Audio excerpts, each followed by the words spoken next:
Sie sehen, ich bin am Hirn und meine Synapsen und Rezeptoren, die tanzen Tango, um da irgendwie eine gescheite Antwort zu finden.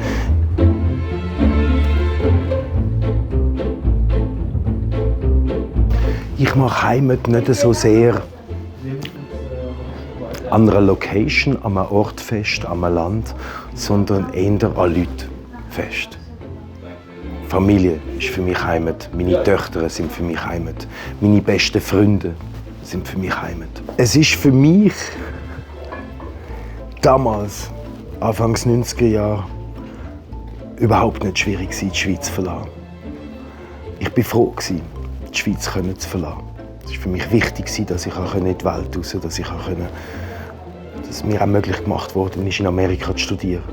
Die Probleme, die man hat in der Deutschschweiz, im Kanton Zürich, sind kein Problem. Das sind Luxusprobleme. Das hat wahnsinnig viele Vorteile.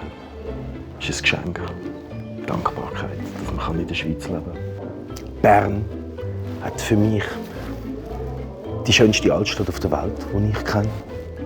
Solothurn vielleicht nur die zweitschönste. Ja. Da gibt es mehrere Gründe, dass ich mittelfristig zurück in die Schweiz ziehen werde. Liebe, Steuern, Schweizer Pass.